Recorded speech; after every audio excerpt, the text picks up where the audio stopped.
বহরমপুরে গ্রেফতার তৃণমূল কংগ্রেসের নেতা যুব তৃণমূলের সভাপতি ভীষ্মদেব কর্মকারকে। তিনি তৃণমূল কাউন্সিলরও। এ নিয়ে কথা বলে নেব আমাদের প্রতিনিধি রাজীব চৌধুরীর সঙ্গে।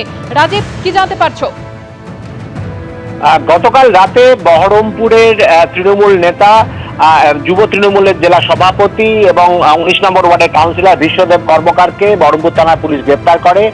তার বিরুদ্ধে অভিযোগ ছিল অধীর চৌধুরীর নির্বাচনী প্রচারের সময় বাধা দেওয়া এবং একবারে উদ্দেশ্য প্রণোদিতভাবে বাধা দেওয়ার অভিযোগ ছিল এবং সেখানে মারধরের অভিযোগ ছিল।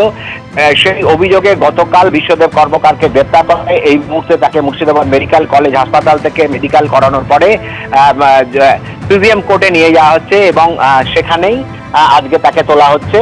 এবং এই যুব তৃণমূল নেতার গ্রেপ্তারের খবরে ছড়িয়ে পড়তেই বহরমপুরে কিন্তু উত্তেজনা সৃষ্টি হয়। হঠাৎ 1 মাস পরে পুলিশের এই গ্রেপ্তার নিয়ে কিন্তু রাজনৈতিক মহলে কিন্তু প্রশ্ন উঠতে শুরু করেছে। ধন্যবাদ রাজীব। 4 এপ্রিল অধীর চৌধুরী প্রচারে বাধা দেওয়ার অভিযোগ ওঠে এই ভীষ্মদেব কর্মকারের বিরুদ্ধে। কি পরিস্থিতির সৃষ্টি হয়েছিল দেখুন।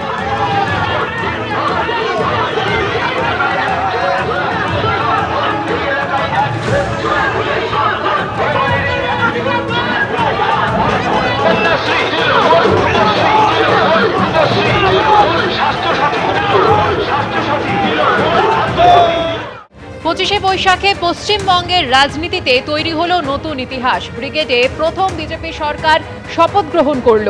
মুখ্যমন্ত্রী হলেন শুভেন্দু অধিকারী। শনিবার ইতিহাসের সাক্ষী রইল ব্রিগেড। হুটখোলা গাড়িতে শুভেন্দু এবং শ্রমিককে পাশে নিয়ে শপথ মঞ্চে প্রধানমন্ত্রী। গাড়ি থেকে নেমে হেঁটে গেলেন জনতার মধ্যে দিয়ে। শুভেন্দু অধিকারীর শপথ সাক্ষী রইলেন নরেন্দ্র মোদী। ব্রাহ্মণ থেকে তফসিলি, ওবিসি, রাজবংশী, আদিবাসী, মহিলা। বিজেপির মন্ত্রিসভার সমাজের নানা স্তরের প্রতিনিধিরা। মন্ত্রী হলেন দিলীপ ঘোষ, অগ্নিমিত্রা পাল, নিষেধ প্রামাণিক থেকে অশোক কীর্তনিয়া, ক্ষুদিরাম টুডু।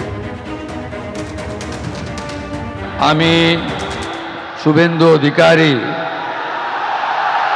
ঈশ্বরের নামে শপথ করিতেছি যে বিধি দ্বারা স্থাপিত ভারতের সংবিধানের প্রতি আমি অকৃত্রিম নিষ্ঠা ও আনুগত্য পোষণ করিব। আমি শুভেন্দু অধিকারী ঈশ্বরের নামে শপথ করিতেছি যে পশ্চিমবঙ্গ রাজ্যের মুখ্যমন্ত্রী রূপে যে কোনো বিষয় যাহা আমার বিবেচনার জন্য আনিত হইবে বা আমি জ্ঞাত হইব, তাহা মুখ্যমন্ত্রী রূপে আমার কর্তব্যসমূহের যথাযথ নির্বাহের জন্য যেরূপ আবশ্যক হইতে পারে তদ্গতিকে আমি প্রত্যক্ষ বা পরোক্ষভাবে কোনো ব্যক্তি বা ব্যক্তিগণের নিকট জ্ঞাপন করিব না বা প্রকাশ করিব না। আমি ভারতের সার্বভৌমত্ব ও অখণ্ডতা রক্ষা করিব। পশ্চিমবঙ্গ রাজ্যের মুখ্যমন্ত্রী রূপে আমার কর্তব্যসমূহ নিষ্ঠাপূর্বক এবং বিবেকসম্মতভাবে নির্বাহ করিব এবং ভয় বা পক্ষপাত, প্রীতি বা বিদ্বেষ রহিত হইয়া সকল শ্রেণীর জনগণের প্রতি সংবিধান ও বিধি অনুসারে ন্যায়াচরণ করিব। শপথ নিয়ে ভবানীপুরে করতে দেয়নি। 24,000 ভোট পড়েছিল, 20,000 আমি পেয়েছি। নীরব বিপ্লব ঘটিয়েছে এখানকার লোকেরা। আপনি দেখা গেল শপথ নিয়েই নিজের কেন্দ্র ভবানীপুরে একাধিক কর্মসূচি, কি কি পরিকল্পনা? ইতিহাস করেছে, ভবানীপুর ইতিহাস করেছে। আমি চিরকৃতজ্ঞ। মুখ্যমন্ত্রী ইতিহাস করেছে। 30,000 ভোটারের মধ্যে 20,000 আমাকে ভোট দিয়েছে। মুখ্যমন্ত্রী হিসেবে সিপিএম এর সব ভোট আমাকে দিয়েছে। মুখ্যমন্ত্রী হিসেবে ভবানীপুরের বিধায়ক সবার জন্য সেরা 5টা পরিকল্পনা কি? সবার জন্য কাজ করবে, অনেক কাজ আছে। একদিকে আওয়াজ উঠছে ভবানীপুর কেন্দ্র যেন না ছাড়েন মুখ্যমন্ত্রী শুভেন্দু অধিকারী, আর তিনি বারবার বলছেন কাজ করব সকলের জন্য এবং রেকর্ড ভোটে এই এলাকা তাকে জিতিয়েছে। তাই শপথ নিয়েই ভবানীপুরের চেতলা এলাকায় এলেন শুভেন্দু অধিকারী। ক্যামেরায় শ্যামল জানার সঙ্গে শিবাশিস মৌলিক, এবিপি আনন্দ, কলকাতা।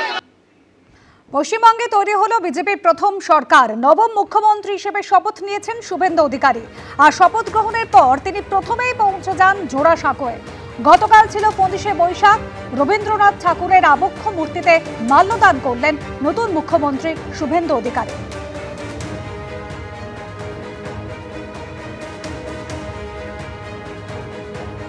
কবিগুরুকে প্রধানমন্ত্রী প্রণাম জানিয়ে মুখ্যমন্ত্রীকে শপথ নেওয়ালেন এবং আমরা দায়িত্বভার নিলাম। বাংলা বাঙালির সংস্কৃতি কবিগুরুর চেতনাতে, কবিগুরুর ভাবনাতে হবে, তার আজকে শুভ সূচনা। একটাই মন্ত্র স্বামীজির, চোরইবতী চোরইবতী। বাংলা বাঙালি, বাংলার সংস্কৃতি কবিগুরুকে বাদ দেওয়া হয় না। তাই রবীন্দ্র জয়ন্তীতে বাংলায় নতুন জাগরণের আজ সূচনা। নতুন সরকার দায়িত্ব নিল। এবিপি আনন্দ, এগিয়ে থাকে, এগিয়ে রাখে।